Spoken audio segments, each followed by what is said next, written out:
নমস্কাৰ মৰমৰ ছাত্ৰ ছাত্ৰীসকল, তোমালোকক সকলোকে মোৰ ইউটিউব চেনেলটোলৈ স্বাগতম জনাইছোঁ। আজি মই তোমালোকৰ বাবে লৈ আহিছোঁ পাঠ নম্বৰ 14ৰ প্ৰশ্ন উত্তৰসমূহ। পাঠটি তোমালোকে খুব ধুনীয়াকৈ নিজে পঢ়ি ল'বা। স্থানীয় সাহিত্য শাসন ব্যৱস্থাৰ সম্বন্ধে এই পাঠত দিয়া হৈছে। পাঠটি যদি মই পঢ়াই দিওঁ ভিডিঅ'টো বহুত দীঘল হৈ যাব, সেইকাৰণে মই তোমালোকৰ বাবে প্ৰশ্ন উত্তৰখিনি লৈ আহিছোঁ। আগতে অলপ থুলমূলকৈ বুজাই দিছোঁ চোৱা। স্থানীয় সাহিত্য শাসনক দুটা ভাগত ভাগ কৰিছে। এটা গাঁও অঞ্চলৰ স্থানীয় সাহিত্য শাসন আৰু এটা হৈছে নগৰ অঞ্চলৰ স্থানীয় সাহিত্য শাসন। তো গাঁও অঞ্চলৰ স্থানীয় সাহিত্য শাসনক আকৌ তিনিটা ভাগত ভাগ কৰিছে: গাঁও পঞ্চায়ত, আঞ্চলিক পঞ্চায়ত, জিলা পৰিষদ। আৰু নগৰ অঞ্চলৰ স্থানীয় সাহিত্য শাসনক তিনিটা ভাগত ভাগ কৰিছে: নগৰ সমিতি, পৌৰসভা আৰু পৌৰ নিগম।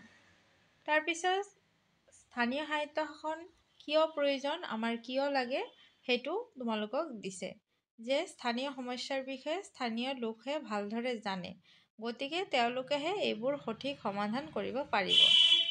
2 নম্বৰ পইণ্ট হৈছে কেন্দ্ৰীয় চৰকাৰৰ কামৰ বোজা লাঘৱ কৰিবলৈ। 3 নম্বৰ জনসাধাৰণৰ প্ৰশাসনীয় জ্ঞান আৰু কৌশল বৃদ্ধি কৰিবলৈ। 4 নম্বৰত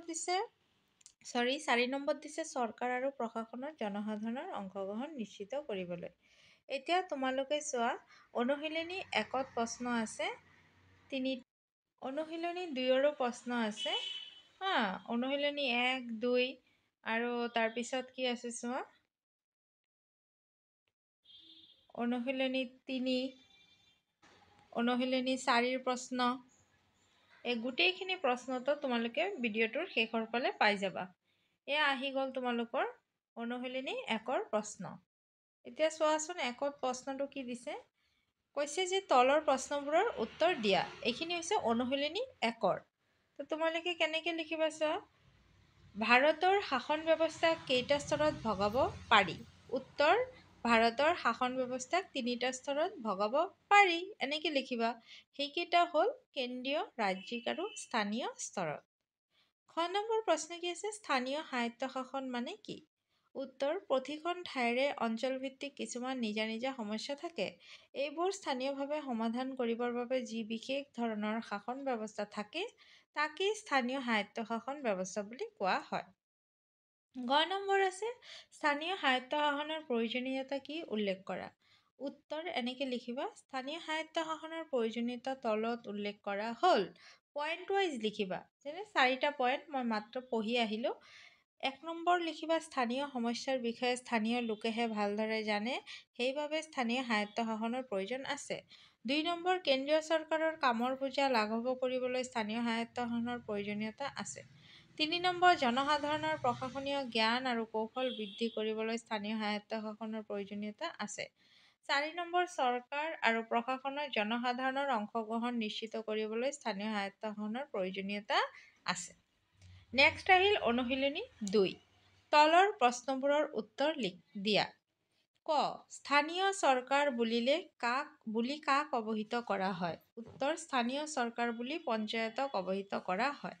খ নম্বৰ, গাঁও পঞ্চায়ত এলেকাক কেইটা ভাগত ভগোৱা হয়? উত্তৰ: গাঁও পঞ্চায়ত এলেকাক 10টা ভাগত ভগোৱা হয়। গ নম্বৰ, গাঁও পঞ্চায়তৰ 2টা কাৰ্য উল্লেখ কৰা। উত্তৰ কি হ'ব? ৰাস্তা ঘাট উন্নয়নৰ কাম কৰা, স্বাস্থ্য আৰু শিক্ষাৰ ক্ষেত্ৰত সহায় আগবঢ়োৱা। ঘ নম্বৰ প্ৰশ্ন আছে, গাঁও সভাৰ বিষয়ে চমুকৈ লিখা। এনেকৈ তোমালোকে ধুনীয়াকৈ গাঁও সভাৰ বিষয়ে চমুকৈ লিখিবা। মই কিন্তু খুব চমুকৈ ভিডিঅ'টো বনাইছোঁ আৰু খুব চমুকৈ প্ৰশ্নৰ উত্তৰখিনি লৈ আহিছোঁ, যাতে তোমালোকে খুব সহজে শিকিব পাৰা। তো তোমালোকে এইটো এনেকৈ লিখিবা। গাঁও পঞ্চায়ত এলেকাৰ ভিতৰতে ভোটাধিকাৰ থাকে। লোকসকলে মিলি গাঁও সভা গঠন কৰে। গাঁও সভাৰ বৈঠকত পঞ্চায়তৰ সভাপতিজনে সভাপতিত্ব কৰে। এই সভাত পঞ্চায়তৰ মুঠ ভোটাৰৰ শতকৰা 10% বা অতি কমেও 100 জন ভোটাৰ উপস্থিত থাকিব লাগে। গাঁও সভা বছৰত কমেও 4 বাৰ অনুষ্ঠিত হ'ব লাগে। গাঁও সভাৰ বৈঠকত গাঁও পঞ্চায়তৰ অন্তৰ্গত এলেকাৰ সমস্যাবোৰ আলোচনা কৰা হয় আৰু ইয়াৰ সমাধানৰ পথ নিৰ্ধাৰণ কৰা হয়। নম্বৰ আছে কি চোৱা, আঞ্চলিক পঞ্চায়তখন কেনেদৰে গঠন কৰা হয়? উত্তৰ: আমাৰ দেশত শাসন সম্পৰ্কীয় কাম-কাজৰ সুবিধাৰ কাৰণে প্ৰত্যেকখন জিলাকে কেইবাটাও খণ্ডত ভাগ কৰা হয়। ইয়াৰ প্ৰতিটো খণ্ডকে উন্নয়ন খণ্ড বোলা হয়। প্ৰতিটো উন্নয়ন খণ্ডতে একোখন আঞ্চলিক পঞ্চায়ত গঠন কৰা হয়। এইটো গ'ল নম্বৰ। 6 নম্বৰ আছে কি চোৱা, ভাৰতৰ কোন ৰাজ্যৰ কোনখন জিলাত পোনপ্ৰথমবাৰৰ বাবে গাঁও পঞ্চায়ত গঠন কৰা হয়? উত্তৰ ৰাজস্থানৰ নাগৌৰ জিলাৰ বাগদৰী গাঁৱত ভাৰতৰ প্ৰথমখন গাঁও পঞ্চায়ত গঠন কৰা হৈছিল। এইটো ভেৰি ইম্পৰ্টেণ্ট। অনুশীলনী 3 নম্বৰ চোৱা, তলৰ প্ৰশ্নবোৰৰ উত্তৰ দিয়া। অসমত মুঠ কেইখন জিলা পৰিষদ আছে? অসমত মুঠ 26টা জিলা পৰিষদ আছে। ঘ নম্বৰ আছে, গাঁও অঞ্চলৰ স্থানীয় স্বায়ত্তশাসনৰ আয়ৰ উৎসসমূহ কি কি? উত্তৰ, গাঁও অঞ্চলৰ স্থানীয় স্বায়ত্তশাসনৰ আয়ৰ উৎস হ'ল হাট বজাৰৰ পৰা অহা কৰ, ৰাজহ, জৰিমনা আদি। তাৰপিছত কেন্দ্ৰীয় আৰু ৰাজ্য চৰকাৰৰ পৰা লাভ কৰা অনুদান, স্থানীয় সংসদ আৰু বিধায়কে আগবঢ়োৱা অনুদান ইত্যাদি। গ নম্বৰ আছে, জিলা পৰিষদ এখনৰ কাৰ্যকাল কিমান বছৰ? উত্তৰ কি লিখিবা? জিলা পৰিষদ এখনৰ কাৰ্যকাল 5 বছৰ। ঘ নম্বৰ, নগৰ অঞ্চলত কি কি স্বায়ত্তশাসন ব্যৱস্থা দেখা যায়? উত্তৰ, নগৰ সমিতি, পৌৰসভা, পৌৰ নিগম।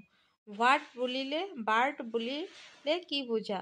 উত্তৰ, ৱাৰ্ড বুলি গাঁও পঞ্চায়ত বা পৌৰসভাৰ অন্তৰ্গত সৰু প্ৰশাসনিক গোটক ৱাৰ্ড বুলি বুজোৱা হয়।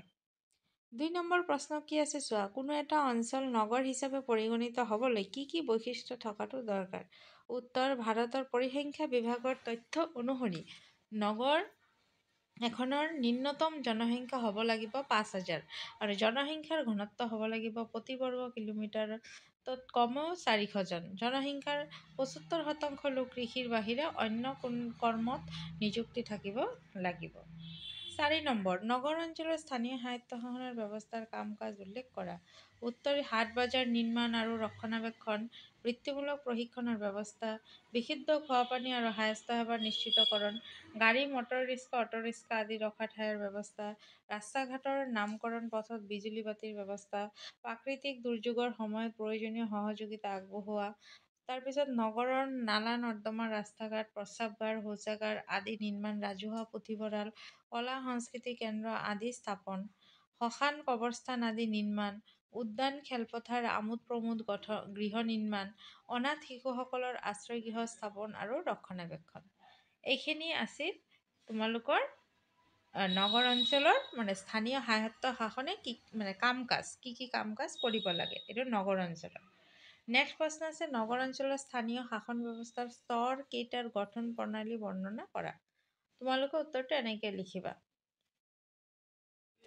ঠিক আছে, ইয়াত 3 নম্বৰ প্ৰশ্নৰ উত্তৰটো কাটি গৈছে, মই বাৰু এইটো এড কৰি দিব বিচাৰিম।